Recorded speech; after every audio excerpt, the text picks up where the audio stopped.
এবার ভারতে ঢুকে পড়ল HMPV ভাইরাস। তবে কি আবার ফিরতে চলেছে 2019-এর সেই ভয়ানক দিনগুলি? আবার কি গৃহবন্দী হয়ে পড়বে আম জনতা? কি বলছে কেন্দ্র? এই রোগের উপসর্গগুলি কি কোভিডের মতো? কতটা ভয়ানক পরিণতি হতে পারে এই রোগে? জানুন বিস্তারিত। ভারতে ঢুকে পড়ল HMPV। জানা গিয়েছে বেঙ্গালুরুর একটি শিশুর দেহে এই ভাইরাসের সন্ধান মিলেছে। মাত্র 8 মাস বয়স তার। বেসরকারি হাসপাতালের ল্যাবেই শিশুটির নমুনা পরীক্ষা করা হয়েছে। তার দেহের নমুনা পরীক্ষা করতে গিয়ে এই ভাইরাসের হদিশ পাওয়া যায়। যদিও ভারত সরকারের তথ্য অনুযায়ী বহু বছর আগেও দেশে HMPV পাওয়া গিয়েছিল। দ্বিতীয় বিশ্বযুদ্ধের পর মানব সভ্যতার সবচেয়ে বড় বিপর্যয় কোভিড।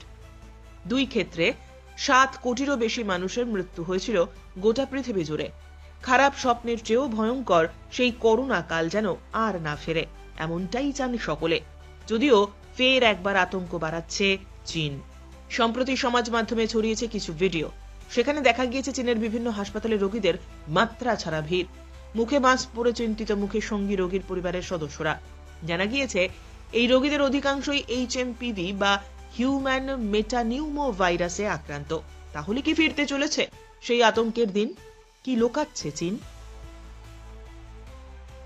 বিশেষজ্ঞদের মতে 11 বছরের কম বয়সীদের মধ্যেই সাধারণত দেখা যায় HMPV অর্থাৎ হিউম্যান মেটানিউরো ভাইরাস। জ্বরে আক্রান্ত রোগীদের মধ্যে 0.7% দেহে থাকে এই ভাইরাস। কিন্তু সম্প্রতি এই ভাইরাসের কোনো প্রজাতি চীনের দাপট দেখাচ্ছে সে নিয়ে অন্ধকারে কেন্দ্রীয় স্বাস্থ্য দপ্তর।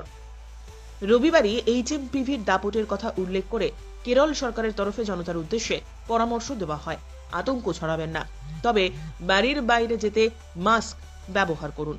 বিশেষভাবে সাবধানতা অবলম্বন করতে হবে অন্তঃসত্ত্বা এবং বয়স্ক নাগরিকদের। তেলেঙ্গানাতেও একই সতর্কতা জারি করা হয়েছে।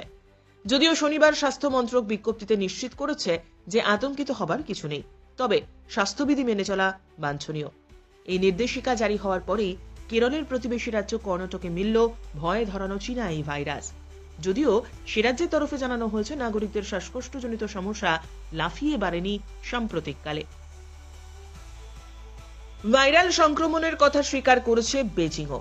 যদিও চীনা সরকারের দাবি চিন্তার কিছু নেই, পুরো বিষয়টিকে শীতকালীন সংক্রমণ বলে ব্যাখ্যা করা হয়েছে। চীনের বিদেশ মন্ত্রকের মুখপাত্র মাও নিংয়ের বক্তব্য, শীতের মৌসুমে শ্বাসযন্ত্রের সংক্রমণের প্রবণতা বাড়ে। সেই সঙ্গে তিনি এও আশ্বাস দিয়েছেন সরকার চীনে আগত বিদেশিদের স্বাস্থ্য নিয়ে যত্নশীল। আতঙ্ক অবশ্য এই বিবৃতিতে কমেনি, কারণ 2019 সালের ডিসেম্বরে চীনে কোভিড শনাক্ত হলেও তা নিয়ে বড়সড় উদ্বেগের কথা বিশ্ববাসীকে জানায়নি বেজিং, বরং লুকানোর চেষ্টা করেছিল ভয়াবহতা। প্রশ্ন উঠছে এবারের বিপদ কতখানি? ব্যুরো রিপোর্ট, আপনার নিউজ।